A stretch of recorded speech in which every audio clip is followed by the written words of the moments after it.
Nós fizemos um tapete colorido na primeira aula, um tapete retangular com 2 quadros centralizados na segunda, e estamos preparando a aula de como fazer um tapete no formato de flor. Mas enquanto isso, resolvi postar um novo filme de peixe, desta vez em verde e amarelo, com um detalhamento maior e algumas alterações nas quantidades de alguns materiais usados.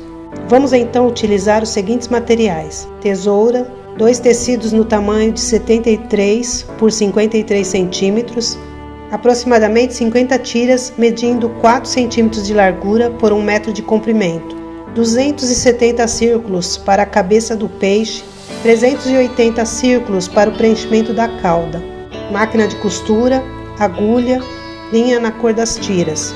Para iniciar, providencie um molde circular com 6 centímetros de diâmetro para cortar os círculos. Pode ser uma tampa de pote, a boca de um copo ou de uma xícara. Eu utilizo o molde em EVA conforme o kit que criei. Ter um molde é imprescindível para obter círculos iguais.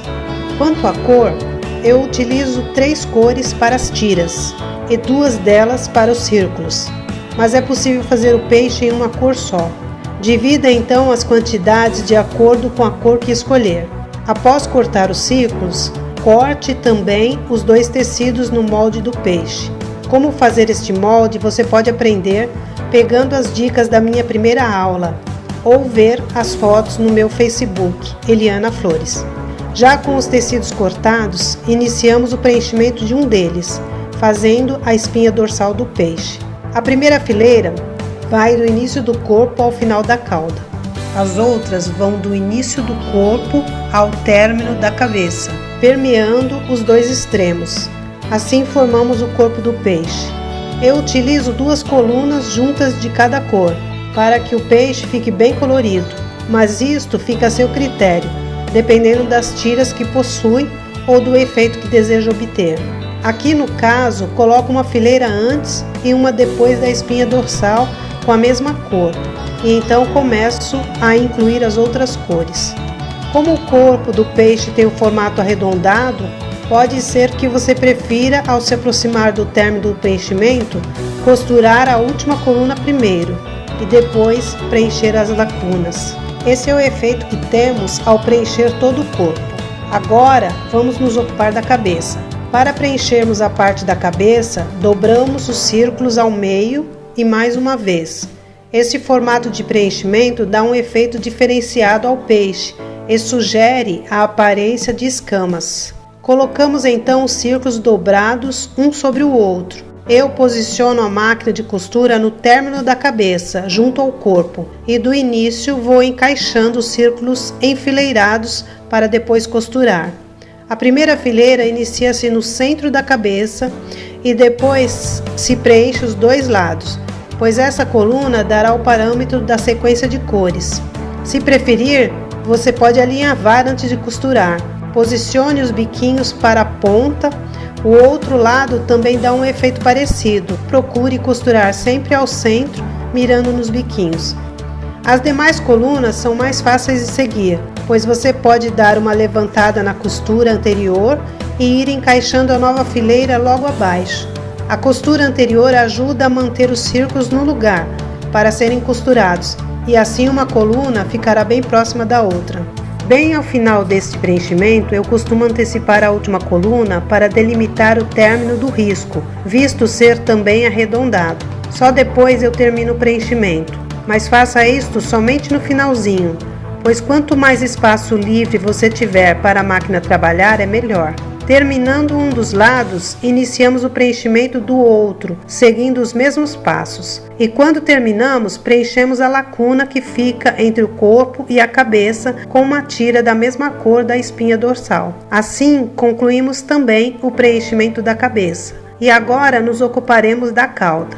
O processo de preenchimento da cauda é similar ao do preenchimento da cabeça. Neste caso, vamos posicionar os biquinhos para o lado do corpo.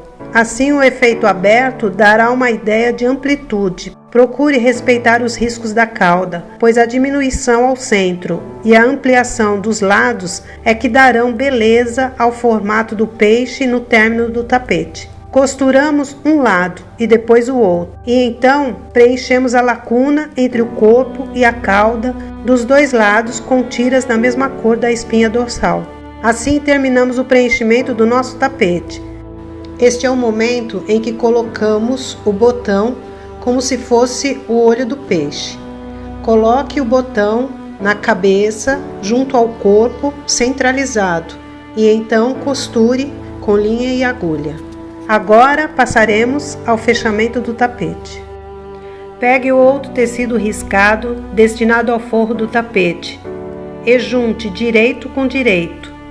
No avesso, alinhave ou marque com alfinetes uma das laterais, o mais rente ao preenchimento possível, e então costure e veja se ficou bom. Volte ao avesso e faça o mesmo no lado oposto. Depois de fixar bem no limite, costure também, fechando inclusive a ponta do tapete. Nesse estágio, ainda é possível virar o tapete mais uma vez para se assegurar de que a costura está adequada. Por fim, faça o alinhavo em uma das pontas da cauda e em metade da outra, e então costure-as. Deixe pelo menos uns 12 centímetros abertos para poder virar o tapete para o lado direito. Passar todo o tapete por este pequeno espaço é algo que exige cuidado, mas puxando para fora primeiro a ponta do tapete, é possível virar calmamente.